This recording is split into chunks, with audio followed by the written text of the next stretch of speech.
Bismillahirrahmanirrahim. Assalamualaikum warahmatullahi wabarakatuh. Innal hamdalillah nahmaduhu wa nasta'inuhu wa nastaghfiruh wa na'udzu billahi min syururi anfusina wa min sayyiati a'malina. May yahdihillahu fala mudilla lahu wa may yudlil fala hadiya lahu. Asyhadu an la ilaha illallah wahdahu la syarika lahu wa asyhadu anna Muhammadan abduhu wa rasuluh sallallahu alaihi wa alihi washabihi wa man tabi'ahum bi ihsan ila yaumiddin, amma ba'd. Masyaallah akhwati fillah rahimani wa rahimakumullah. Pada sore hari ini kita akan lanjutkan dari pembahasan kita mengkaji ringkasan dari kitab Nasihatul Nisa karya Asy-Syaikha Ummu Abdillah bintu Muqbil Al-Wadi'iyah fidallahu taala. Kemudian nanti di sesi yang kedua kita akan lanjutkan kembali pembahasan kitab Ta'zim al-Ilm karya Syekh Shalih bin Abdullah Al-Utsaimin rahimahullah taala. Tapi ini dari kelanjutan materi yang sudah kita terangkan ya. Ada 5 sesi sudah berlalu dan sekarang kita masuk di sesi yang ke-6. Untuk di PDF-nya terlihat ya di buku Kitab Nasihatul Nisa di halaman 20. Dan kita masih di bab yang pertama dari pembahasan buku ini seputar al-hath wal ikhlas wal muhafadzatu alal waqti. Dorongan untuk ikhlas dan penjagaan terhadap waktu. Di sesi sebelumnya sudah kita terangkan ya bagaimana dari mauqif para sahabiyah dan dari kehidupan para sahabiyah, dari sahabat-sahabat Nabi Sallallahu Alaihi Wasallam yang perempuan yang telah diterangkan oleh penulis di sini ya.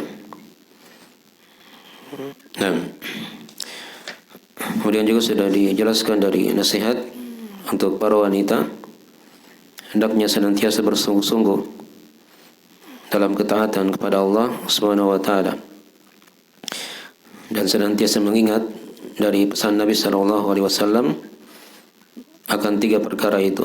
Ihris 'ala ma yanfa'uk wasta'in billahi wa la ta'jazan. Ini sudah kita terangkan ya. Bersemangatlah pada apa yang bermanfaat bagimu. Mohonlah pertolongan kepada Allah dan jangan merasa lemah. Ini 3 wasiat agar seorang wanita itu bisa bersungguh-sungguh. Dia punya semangat pada perkara yang bermanfaat pada agama dan akhiratnya. Kemudian dia banyak memohon pertolongan kepada Allah. Ya. Jangan dia berpatokan pada semangatnya saja misalnya kan, pada usahanya, tapi dia butuh memohon pertolongan kepada Allah Subhanahu wa taala agar dia dibantu oleh Allah. Karena seorang itu dia tidak bisa kalau bukan karena bantuan dari Allah, pertolongan dari Allah Subhanahu wa taala. Dan yang ketiga yang diingatkan juga di hadis yang sudah kita terangkan, yaitu agar jangan merasa lemah. Ya, jangan merasa lemah. Nah, dia senantiasa berbaik sangka kepada Allah Subhanahu wa taala. Hilangkan buruk sangka kepada Allah. Dan juga sudah kita baca dari doa Nabi sallallahu alaihi wasallam.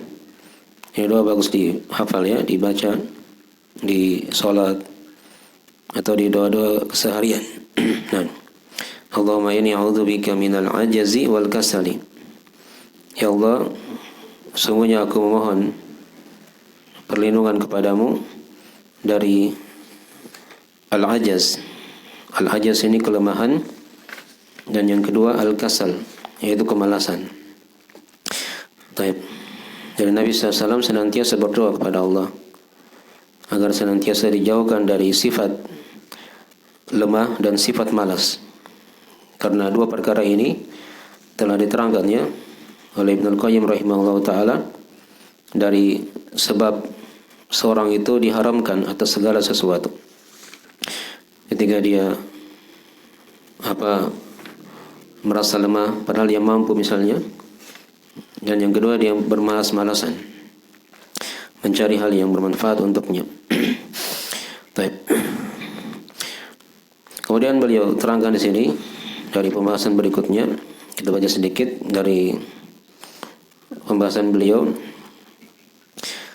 Ya, beliau ingatkan di sini tentang masalah orang-orang yang merugi dalam kehidupan dunia ini. Kata beliau, lihat di halaman 20 ya, dari diktatnya atau buku panduannya. Baik, kata Syekh hafizahullah taala, wal maqbunu fid dunya man razaqahu Allahu sihhatan wa faragan wa lam yashtaghilhuma fima yanfa'uhu. Rawal Bukhari an Ibn Abbas radhiyallahu anhuma annahu qala qala Rasulullah sallallahu alaihi wasallam, ni'matani maqbunun fihima katsirun minan nas, as-sihhatu wal faragh. Kata penulis, orang yang merugi, al-maqbun itu ya. Maqbun itu kalau ada dalam Al-Quran Al-Karim surah At-Taghabun. Ya, At-Taghabun itu artinya surah ada penjelasan orang-orang yang merugi pada hari kiamat. Nah, wal maqbun fid dunya, orang yang merugi di dunia itu adalah siapa yang Allah berikan dia rezeki berupa kesehatan dan waktu luang, tapi dia tidak menggunakan keduanya pada perkara yang bermanfaat. Ya, ini banyak dari kebanyakan kita ya. Diberi kesehatan, dia sehat, kemudian dia punya waktu, ya. Tapi jarang dari dua nikmat ini digunakan dengan baik oleh kebanyakan manusia. Ya, beliau bawakan situ hadis dari riwayat Al-Bukhari dari Ibn Abbas radhiyallahu taala anhuma. Kata Nabi sallallahu alaihi wasallam, ni'matani maqbunun fihima katsirun minan nas. Ya, ada dua nikmat kata Nabi yang merugi padanya kebanyakan dari manusia. Yang pertama kata beliau as-sihhatu, yaitu kesehatan, dan yang kedua al-faragh, yaitu waktu luang. Ini wasiat ya untuk para wanita. Nah, jadi kalau dia diberi kesehatan oleh Allah, dia gunakan kesehatan tersebut ya untuk hal yang bermanfaat, untuk ibadah, ketaatan, mempelajari ilmu agama, nah, mengamalkannya, mendakwakannya, bersabar di atasnya. Karena itu dari sebab-sebab keselamatan, keberuntungan di dunia dan di akhirat. Demikian pula waktu luang, ya, diberi waktu oleh Allah, ya. Apalagi kalau kita mungkin umumnya di Indonesia ini, hari Ahad itu kan biasanya waktu libur. Ya, dia gunakan waktu libur itu untuk kegiatan yang bermanfaat. Mungkin kalau kebanyakan orang dia gunakan untuk rekreasi atau hal yang tidak ada manfaatnya, ya. Tapi dia gunakan untuk hal yang bermanfaat. Mungkin dia belajar agama, walaupun sepekan sekali. Intinya ada kegiatan di situ. Dan Nabi sallallahu alaihi wasallam memang di masa beliau khususkan ya, dalam sepekan itu ada waktu untuk wanita. Ya, para sahabiah itu mereka belajar khusus kepada Rasulullah sallallahu alaihi wasallam. Ya. Di dalam sepekan itu hanya beliau pilih hari Kamis. Yang jelas dalam kehidupan itu ada. Nah, ya, dari kegiatan dia mengisi waktunya ya dengan ibadah, ketaatan kepada Allah Subhanahu wa taala, agar dia tidak masuk dari orang-orang yang merugi. Karena kebanyakan manusia itu merugi kata Nabi, diberi kesehatan dan waktu luang. Dan ada hadis-hadis dalam masalah ini ya, yang semakin merinci dari pembahasan ini.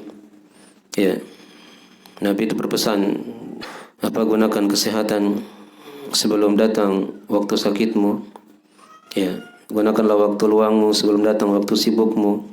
Ya, makin dari wasiat, nasihat dari penulis hafizahullah taala untuk para wanita agar senantiasa menggunakan kesehatan dan waktunya untuk senantiasa berada dalam ketaatan kepada Allah Subhanahu wa taala.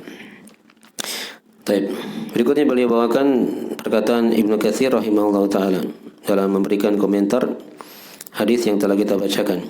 Ni'matani maghbunun fihima katsirun minan nas. As-sihhatu wal faragh. Ya, kata Syekh hafizahullah taala, qala al-Hafidz Ibnu Katsir fi ma'na hadzal hadis inda qawlihi thumma la tus'alunna yawma idzin 'anil na'im. Wa ma'na hadza annahum muqsiruna fi syukri hataini ni'matain la yakumuna biwajibihima wa man la yakum bihaqqi ma wajaba alaihi fa huwa maqbunun. Intaha. Ya. Kata Ibnu Katsir rahimahullah taala pada penjelasan makna hadis ini, ya, tatkala beliau menerangkan ayat dari tafsir surah At-Takatsur, "Tsumma la tus'alunna yawma idzin 'anil na'im." Kemudian, ya, pasti dan pasti kalian akan ditanya pada hari ini tentang kenikmatan. Ya, ini tentang hari kiamat, ya. Pada hari kiamat nanti seluruh manusia akan ditanya oleh Allah akan nikmat yang diberikan kepadanya. Nah, jadi semua nikmat akan ditanyakan. Tsumma la tus'alunna yawma idzin 'anil na'im. Kemudian pasti dan pasti itu diperkuat dengan dua sumpah di situ, ya. Ada lam taukid, la, kemudian di akhirnya ada nun taukid lagi.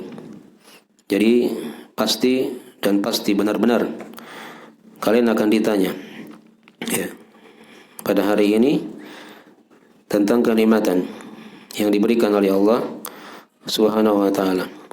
Nah, kata Ibnu Katsir rahimahullah taala, maknanya adalah, ya, makna ayat ini bahwasanya mereka itu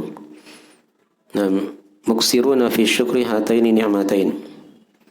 Mereka itu kurang dalam mensyukuri dua nikmat ini, yaitu kesehatan dan waktu luang tadi itu. Ya, la yakumuna biwajibihima. Mereka tidak menegakkan kewajiban-kewajiban keduanya. Jadi diberi kesehatan dia tidak gunakan, ya, dia tidak lihat di situ dari misalnya ada pintu-pintu ibadah dari kewajiban-kewajiban yang Allah bukakan padanya. Nah, diberi waktu luang juga seperti itu. Dia tidak melihat padanya ada pintu-pintu ibadah yang wajib. Nah, oleh karena itu kata Ibnu Katsir rahimahullah taala, siapa yang tidak tegak, ya, kepada hak yang Allah wajibkan kepadanya, maka dia adalah orang yang merugi. Dia adalah orang yang apa? Yang merugi. Dan pada hari kiamat nanti kita akan ditanya oleh Allah, ya. Ada banyak pertanyaan-pertanyaan. Ya, tatkala di alam kubur saja sudah ada pertanyaan-pertanyaan dari dua malaikat itu kan yang sudah kita sering dengarkan. Ditanya tentang siapa Rabb kita, apa agama kita, dan siapa nabi kita. Itu diingat terus, ya, dari ilmu-ilmu yang hendaknya kita senantiasa pelajari, mengulanginya.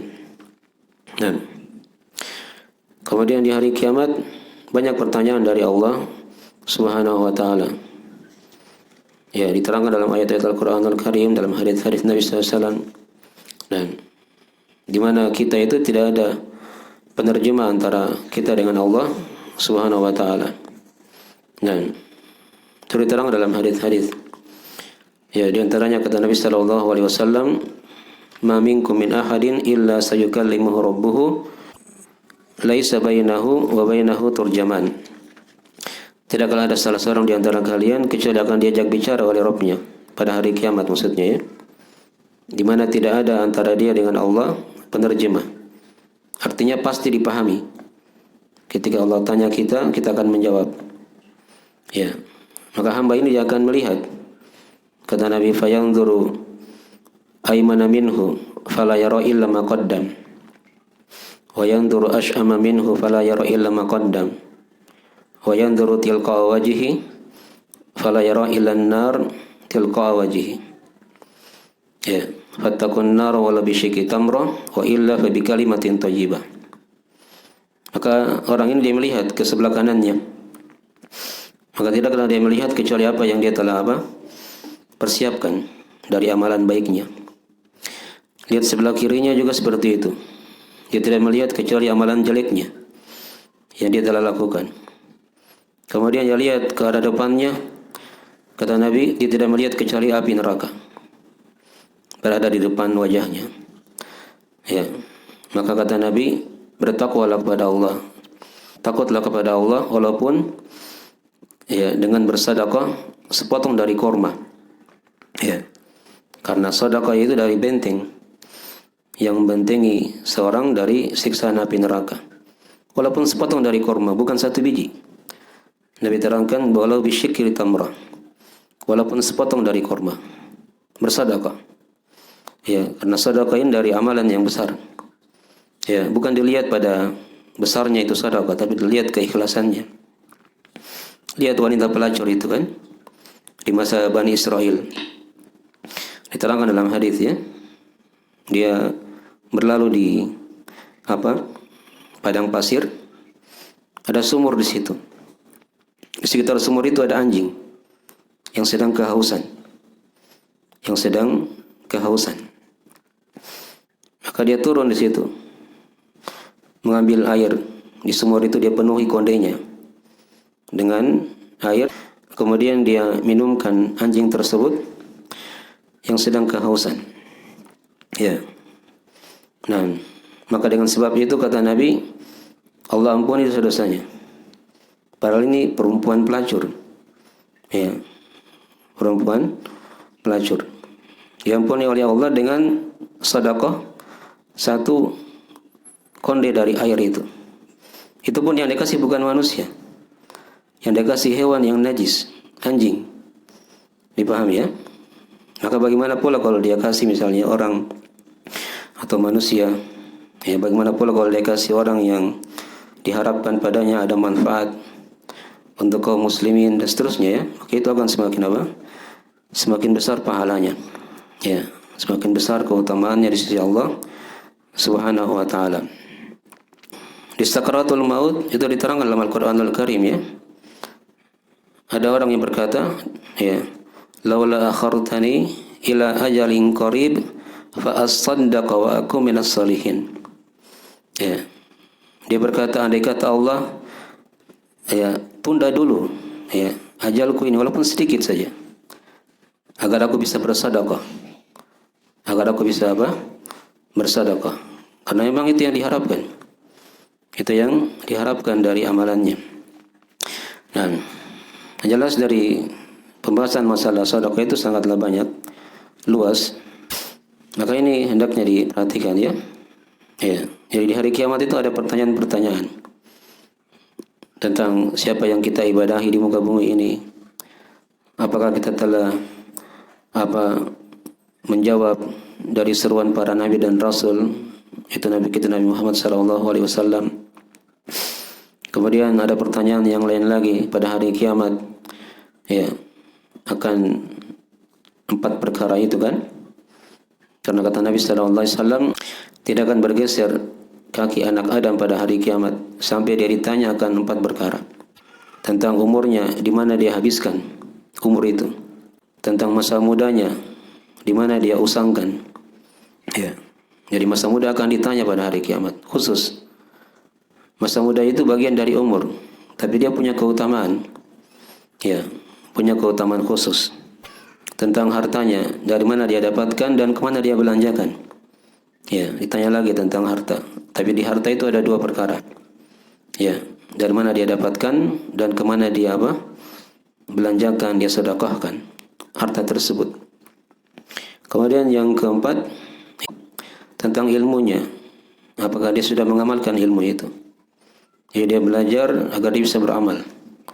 Itu sudah kita bahas ya dari kitab Ta'dhim al-Ilm, dari niat-niat seorang ketika dia mempelajari ilmu agama Allah Subhanahu wa taala. Dia hilangkan kejahilannya, dia niatkan agar dia bisa mengamalkan ilmu tersebut dan seterusnya ya. Maka ini hal-hal yang diingat ya. Kita akan ditanya pada hari kiamat. Maka gunakan kesehatan dan waktu luang ini ya, untuk senantiasa berada dalam ketaatan kepada Allah Subhanahu wa taala. Bagian dari wasiat ringkas untuk pembahasan kali ini. Tapi sekarang dari akhir majelis untuk sesi yang pertama ya. Baik, kita lanjutkan pembahasan yang kedua. Di sesi yang kedua dari pembahasan seputar ta'zim al-ilm. Ya. Untuk materi ta'zim al-ilm kita berada di simpul yang ketujuh ya. Di simpul yang keenam sudah kita terangkan ya tentang masalah memperhatikan bidang-bidang ilmu itu dalam belajar ya. Ya, dia mendahulukan yang terpenting, kemudian yang penting setelahnya. Ya, itu sudah kita terangkan ya. Itu dari metode dalam mempelajari ilmu agama Allah Subhanahu wa taala. Jadi dia lihat ilmu itu kan punya bidang-bidang. Ini sudah kita terangkan ya. Dan nanti kita akan lewati insyaallah taala di rangkaian dari pengajian kita. Nah, kemudian pokok yang kedua, dia mendahulukan yang terpenting dari yang penting. Ya, dia mendahulukan yang terpenting dari yang penting. Semua penting ya. Ilmu agama itu semuanya adalah hal yang penting. Tapi ada yang paling penting dari yang penting. Ya, didahulukan yang terpenting tadi itu, baru yang penting setelahnya. Jelas ini ya. Jadi metode belajar. Ya, di akhir dari simpul yang keenam beliau bawakan situ 2 bait syair ya. Itu bagus dijadikan sebagai bahan acuan ya, renungan. Kata pada penyair ini dari syair-syair yang tersebar di negeri Singkit. Ya. Negeri Singkit itu dari negeri penghafal Al-Qur'anul Karim. Ya. Jadi anak-anak di negeri Singkit itu belum 7 tahun itu sudah banyak hafalannya. Ya, di umur 10 tahun sudah selesai kadang hafalan Al-Quran 30 juz. Dan unik sekali dari cara belajar mereka. Negeri Singkit itu yang penuh dengan kekurangan ya, tapi Allah berkahi.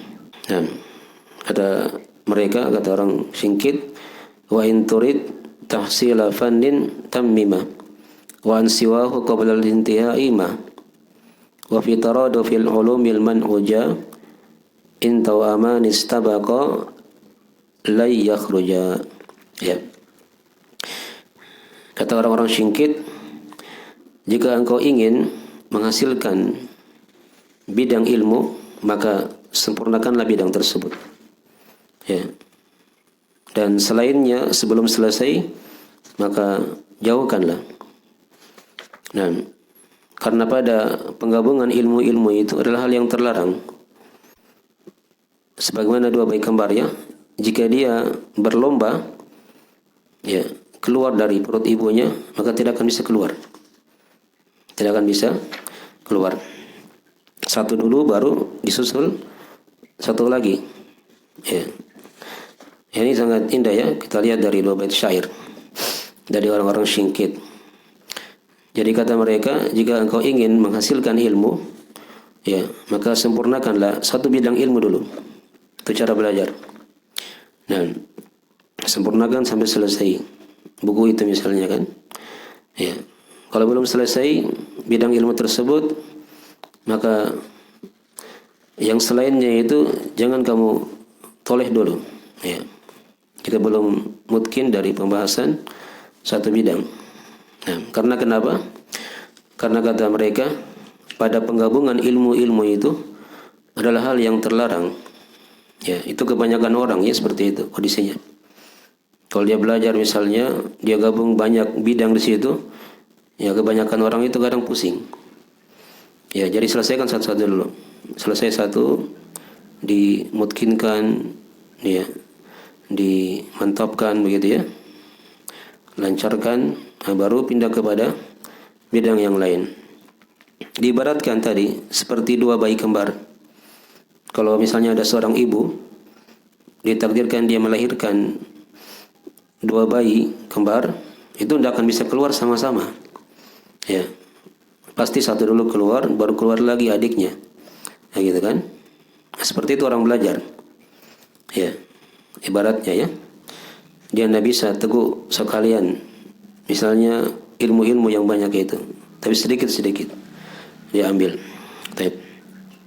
Walaupun kadang kata beliau ada sebagian orang yang punya kemampuan ya, dia bisa menggabungkan ilmu-ilmu sekali belajar begitu. Ya, tapi itu jarang ya. Nah, mungkin kalau ada orang seperti itu maka dia keluar dari keumuman tadi itu. Nah, dari keumuman yang ada. Taip. Makanya dari ringkasan untuk simpul yang ke-6 yang sudah kita bahas. Tapi sekarang kita masuk di simpul yang ke-7. Dan lihat di halaman 34 ya. Kalau di kitab aslinya di halaman 24. Baik, kata penulis Allah Ta'ala al-maqidus sabiq. Ya, simpul yang ke-7. Al-mubadaratu ila tahsilihi waqtinami sinni siba wasyababi.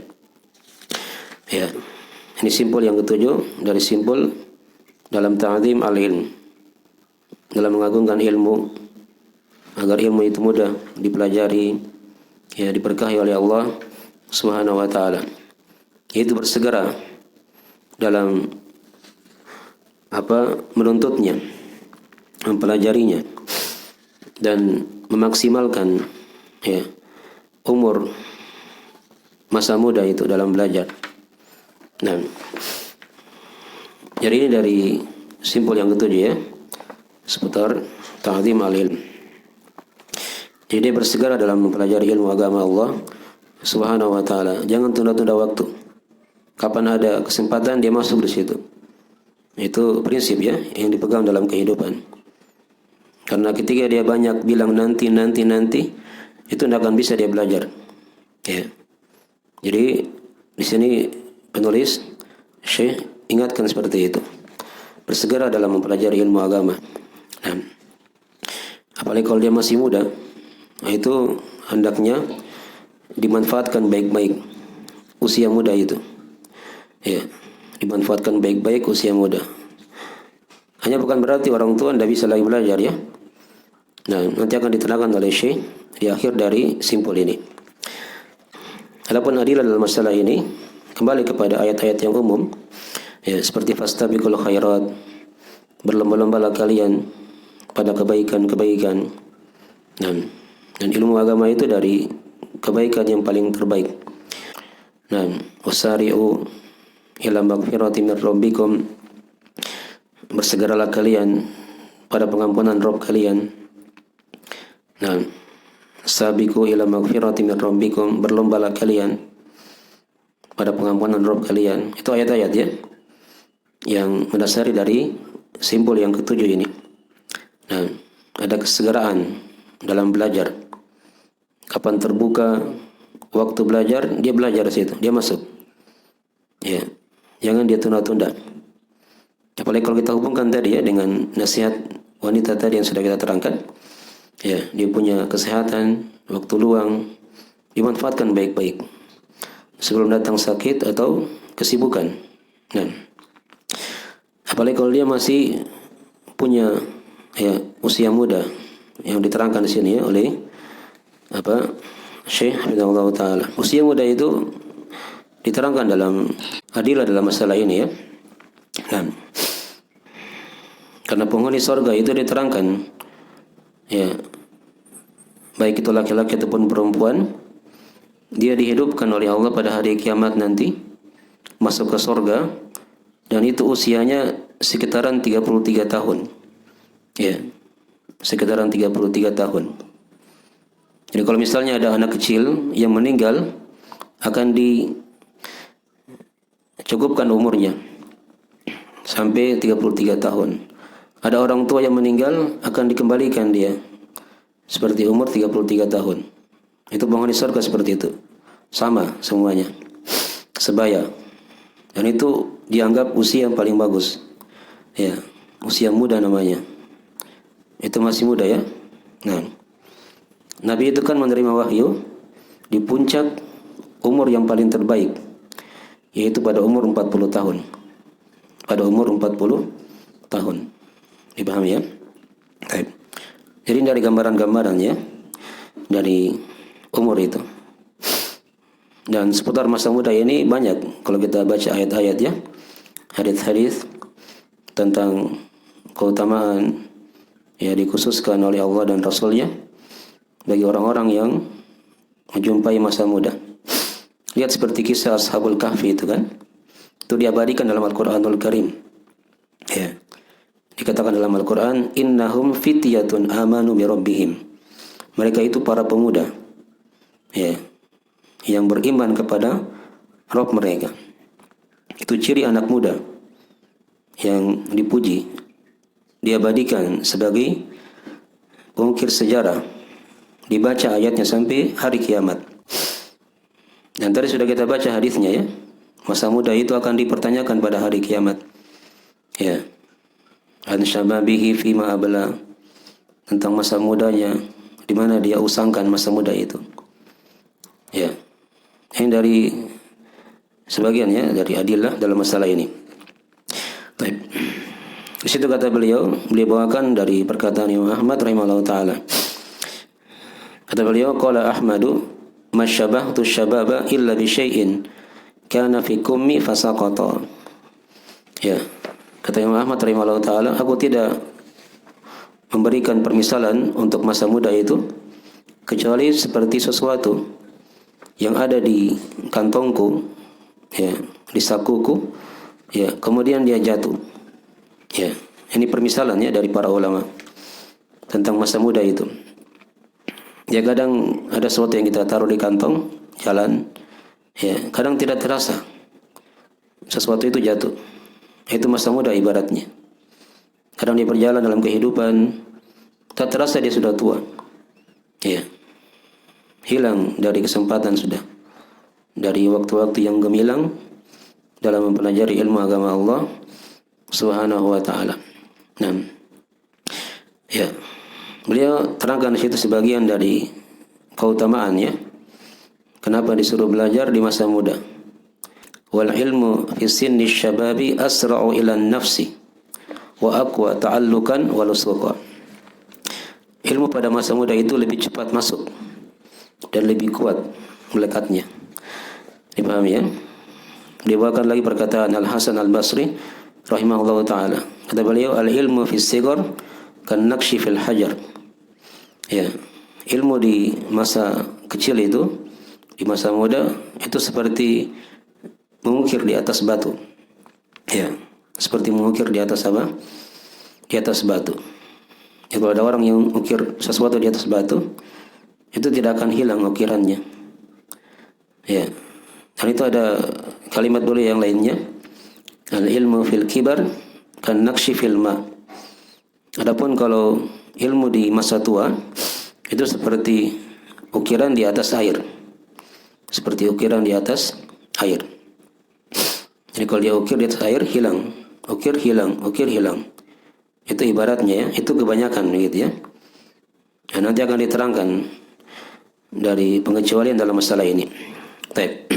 Maka kata beliau di situ, kekuatan tetapnya ilmu ya di masa muda itu seperti kuatnya ukiran batu tadi. Nah, maka barang siapa yang manfaatkan masa mudanya, maka dia akan mendapatkan dari ketajaman berpikir dan dia akan bersyukur kepada Allah ketika dia sudah tua. Ketika dia sudah apa? Tua. Itu ada satu bait syair beliau bawakan di situ. Kata seorang penyair, "Alaqtanim sinna syababi ya fata, indal mashibi yahmadul qaumus sura." Tidaklah engkau manfaatkan umur mudamu, wahai pemuda, dan karena ketika masa tua, ya, suatu kaum itu dia akan memuji, ya, bersyukur akan usahanya, akan jerih payahnya. Dan itu dari hal yang hendaknya kita senantiasa merenunginya. Karena ketika dia tidak belajar di masa muda, ya, maka itu dikhawatirkan ya, dia akan menyesal pada hari tua. Beda kalau dia belajar di masa muda, maka di hari tua itu dia akan bergembira. Ya, dia akan bergembira akan jerih payahnya. Nah, tapi kata beliau di situ ya, nah ini diingatkan dari pengecualian. Ya, kata beliau wala yatawahhamu mimma sabaqa annal kabira la yata'allam. Nah, tapi jangan disangka katanya pada apa yang telah berlalu dari penjelasan bahwasanya kalau orang tua itu dia tidak belajar lagi. Dipahami ya? Ya, bal haula'i ashabi Rasulillah sallallahu alaihi wasallam ta'allamu kibaran. Nah, bahkan para sahabat Rasulullah SAW itu mereka belajar di masa dahulu dalam keadaan sudah tua. Ya. Kalau di syarahnya itu Syekh sebutkan dari kondisi para sahabat itu sudah berumur 50-an. Ya, ada yang 40-an baru masuk Islam. Ya, baru kenal hidayah. Kalau bahasa sekarang baru hijrah. Gitu ya. Baru salat. Tapi mereka bisa belajar. Itu kebanyakan para sahabat di masa dahulu. Sudah punya keluarga, sudah punya anak-anak, baru kenal ilmu. Ya, baru ada hidayah dari Allah Subhanahu wa taala. Dan ini disebutkan ya oleh Imam Al-Bukhari rahimahullah taala dalam Kitabul Ilm, dalam Sahih Al-Bukhari. Ya, tentang kisah para sahabat yang mereka belajar itu ketika sudah tua. Ya, ketika sudah tua, sudah berumur. Dipahami ya? Itu kebanyakan kondisi para sahabat. Walaupun dimaklumi ada juga anak-anak para sahabat, mereka kenal dakwah Islam ini pada waktu kecil. Maka jangan berkecil hati ya kalau misalnya ada orang tua. Ya, jangan jadikan alasan. Usah sudah tua, tidak perlu lagi belajar. Biarlah yang belajar anakku saja. Jangan seperti itu. Ya, ada kisah yang bagus ya dari Ibnul Jauzi rahimahullah taala. Ibnul Jauzi ini dari ahli qiraah. Dia belajar ilmu qiraah itu di umur 80 tahun. Di umur 80 tahun. Dipapa oleh anaknya, pergi belajar di majelis ilmu. Ya, itu Ibnul Jauzi rahimahullah taala. Ya, dipermantap ilmu qiraahnya di umur 80 tahun. Ya, masih bisa belajar. Padahal itu ilmu qiraah dimaklumi ya. Ilmu qiraah Al-Qur'an itu rumit. Ya. Banyak cabang-cabangnya. Tapi dia masih bisa berpikir. Nah, itu sebagian ya dari manusia-manusia yang Allah lebihkan ya di atas yang lainnya. Baik. Jadi ini tidak dipahami tadi ya. Kalau dia sudah tua, tidak perlu belajar lagi. Bahkan ya di masa tua itu hendaknya dia menutup dari usianya itu umurnya dengan amalan-amalan yang baik. Ya, dengan amalan-amalan yang apa? Yang baik. Agar diharapkan ketika dia meninggal di atas husnul khatimah. Dijauhkan dari su'ul khatimah. Kenapa orang tua itu sulit belajar? Nah, beliau terangkan di situ ada 3 sebab. Ini disebutkan oleh Al-Mawardi dalam Adabud Dunya wad Din. Yang pertama karena likathratis syawagil. Ya. Karena banyaknya kesibukan. Yang kedua karena waghalabatil qawati. Ya, karena mendominasinya gangguan-gangguan.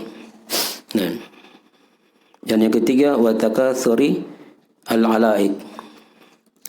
Karena banyaknya tanggungan. Maka kata beliau faman qadira ala daf'iha an nafsihi adrakal ilm. Siapa yang mampu untuk mengangkat dari dirinya 3 perkara tadi itu, maka dia pasti bisa mendapatkan ilmu walaupun dia sudah tua. Ya, walaupun dia sudah apa? Tua. Dia kurangi kesibukannya. Ya. Kemudian dia kurangi hal-hal yang bisa mengganggunya dari belajar. Kemudian yang ketiga, dia kurangi apa? Hal-hal yang merupakan tanggungan. Kalau mampu dia berusaha di situ, insyaallah taala akan dibukakan oleh Allah dari kemudahan-kemudahan. Walladzina jahadu fina lanahdiyannahum subulana. Dan orang-orang yang bermujahadah di jalan kami, maka kami akan bukakan ya kepada mereka jalan-jalan kami. Mungkin dari simpul yang ketujuh bisa diterangkan dari pembahasan ini ya. Jadi kesimpulan tadi di simpul yang ketujuh yang sudah kita terangkan ya, dari simpul ilmu yang dengannya seorang diharapkan bisa menta'zim ilmu ini, dia mengagungkan ilmu agama agar dimudahkan dia belajar, diberkahi ilmu yang dia pelajari. Dia senantiasa bersegera dalam belajar, ya, jangan dia tunda-tunda. Nah, dan dia manfaatkan masa muda. Jika dia masih muda, dia belajar, ya, karena kesempatan itu kadang tidak datang dua kali. Ya, adapun kalau dia sudah tua, sudah diterangkan tadi, ya, bagaimana jalan keluarnya. Nah, dengan dia hilangkan 3 perkara tadi itu. Minimal kalau dia tidak bisa hilangkan, dia kurangi dari kesibukan, hal-hal yang bisa memotong dari ilmu, gangguan, ya, atau hal-hal yang merupakan tanggungan.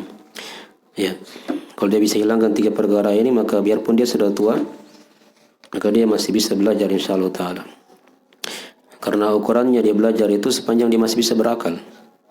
Ya, kalau dia tidak punya akal lagi, berarti sudah tidak lagi dibebani, kan? Ya, sepanjang dia masih hidup, masih bisa bernafas, dan dia punya akal, ya, bisa dia pahami pelajaran, maka itu dari hal yang hendaknya dimanfaatkan, disyukuri. Tapi sekarang dari akhir majelis, kita akhiri majelisnya. Jika ada kekurangan mohon dimaafkan. Subhanallah walhamdik, asyhadu an la ilaha illa anta, astaghfiruka wa atubu ilaik. Assalamualaikum warahmatullahi wabarakatuh.